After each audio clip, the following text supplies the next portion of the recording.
Today, we're just going to get right into it. As your favorite talking head does his best to review a brand new movie that came out this weekend. And if you're wondering why I look so pale and circles under my eye, it's because this movie scared the ever loving shit out of me. That's right, I'm reviewing Evil Dead Rises. And this is how I looked when I watched it. Hi, I'm your host, Chris Humphrey, and that is right. We are going to dissect Evil Dead Rises to see if it's worthy enough for you to go out there and watch it. Right off the bat, I'm just going to tell you it is. You should go out there and watch it. But if you're a long fan of the series, how will it go? And you have to stay till the bitter end to see where I review it.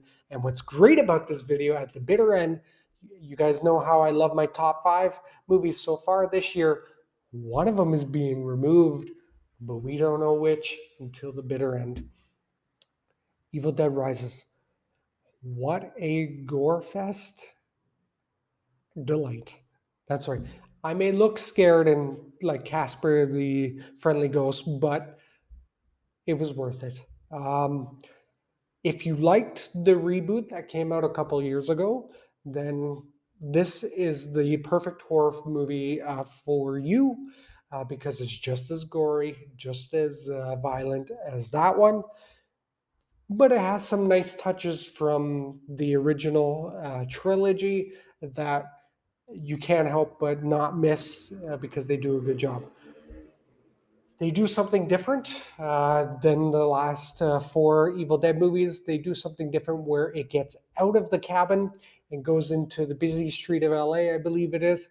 Uh, and the torture comes closer to home as the Evil Dead comes out of the woodwork. It's about 2 sisters who, I guess, like and don't like each other, come back together, and they get stuck in the same house together when these beautiful creatures rise from the Necronomicon and come to life. Now, right off the bat, I have to warn you guys, I'm a huge fan of the original series. I am a big Bruce Campbell fan, right? He's the reason why I watched Burn Notice and then fell in love with that show. And then he's the reason why I bought both of his books. I think he's only done 2. If he's done a third, let me know. I'll buy that one too. But I'm a fan of all 3. My favorite being Army of Darkness. I think you guys should know that by my personality now in my other reviews. Army of Darkness was my favorite. I like that slapstick comedy, and Bruce Campbell's always been good at that. I'm a Naked Gun fan, so that's right up my alley when it comes to the Army of Darkness. Now, that this movie, Evil Dead Rises, is not as funny as that. It probably maybe has 1 or 2 off-cuff lines that can be funny, but it's more of a horror terror, like the rebooted version did. Right? I remember watching this movie when I did Evil Dead Rises, and I remember, like the rebooted version, all of a sudden spelling hints of vomit. Now, I don't know if people were just sick because the movie was gross or they were just sick because of the flu, but it smelled like vomit or they were shitting themselves in the theater, which either case is not good. When I saw a couple leave, I'm assuming that's it. I'm assuming what happened there is he brought his wife or girlfriend or partner to the movie because he liked it and she couldn't handle it, and up they went. That's what you're going to get out of this one. But I liked it. I like the practical effects on the makeup. Yes, there's CGI in that, but there are some practical effects on the makeup. Makeup artists deserve $1 million, if you ask me. What people aren't going to like about it is that some people don't like gore. Some people don't like what they call torture porn, as Eli Roth made so much money off of. But that didn't bother me. It just adds to the lore. It follows in the footsteps of the reboot.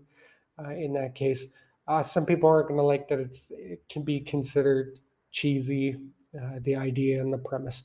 But the 2 sisters did a fantastic job portraying fear, anger, resentment, and it was just nice to get out of the cabin. If I'm being fully honest, it was a different dynamic. It created a different dynamic when the deadites are now outside in the streets of LA or New York. I think it was LA again, and I liked it. I liked it a lot more than I thought I was going to. I can tell you right now, if I had brought my wife to this, we probably would have only lasted 10 seconds, and she would have dragged me out of it because she's not a horror buff fan. But if you really like the reboot, you're gonna like it. I hope it does well at the box office because I want the Evil Dead franchise to stay alive. Hell, I was hoping Ash vs. the Evil Dead, the TV show, stayed alive because I loved seeing Beth from the Late Late Show with Craig Ferguson in a starring role, and I like that kind of thing. But it's going to set up the next film that is going to be in the series because you can already tell what's going to happen. It's going to get bigger, badder, and uglier. Lots of buckets of blood if you like that. I like I said, some of the gore was just a little bit too much for my mind, and that's why I'm still pale coming out of the review. Except no, it's probably because I got a cold and I'm white. Caucasian man stuck in Brazil, not going outside and enjoying the beautiful sun. But I liked it a lot. They did a tremendous job. The director, the choreographer, the lighting was good, dark enough that I could still see what was going on, and the evil laughs of the deadites were good. It was brilliant horror movie. It's probably going to be one of the higher rated horror movies that I watch, right? I grew up when horror movies were more horror comedies, and you can't help but laugh to see how Jason kills all the camp people now. Is Jason going to go to space or Mars today? I don't know. Freddy Krueger joking about turning his fingernails into needles to inject into drug addicts.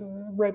Those were the kind of horror movies I grew up with, where it was more horror comedy, uh, and so that caught me off guard when it came that the original series is not what they were going for. They were going for more of another soft reboot, but it's great. The teases are even better. If you're a fan of gore, if you're a fan of Hostel and Hostel 2 and Saw and that, you're probably going to like this. But if you're a fan of the Evil Dead franchise, you're probably going to love it anyways. Like I said, I was just wishing there was a little more comedy, but that's just me for the nostalgia reason, obviously. I know you guys wait till the bitter end. We can say that I gave it an 8 out of 10, so you can see how high I've ranked it on the movies that I've ranked so far. We can say goodbye to a movie that's being knocked out of the top 5 because I can't fill the whole list, but we're saying goodbye, but not forever because, hell, you can still watch the movie wherever it's airing. Please go out and watch it. Let this movie make money so that we can see more to the franchise. I wish it released more closer to Halloween, just because I think it would do wonders there. But from what I understand, there's more better Halloween movies coming out this year, and they didn't want to compete. That's okay. Why not?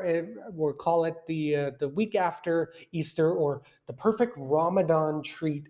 Go out there and treat yourself with the family. Go out and watch Evil Dead Rises, or don't, because it's not really a halal movie to watch. But go out there and watch it. Support these lovely actresses who do a tremendous job at bringing the Evil Dead and scaring the ever loving shit out of me again throughout this movie.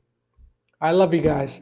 Thanks for watching. Please participate down below. Tell me what you liked about it. Tell me what you didn't. Maybe you thought some of the lighting was too dark. Maybe you thought it was too bright at some points and you want to complain about it, and that's why you gave it less than an 8.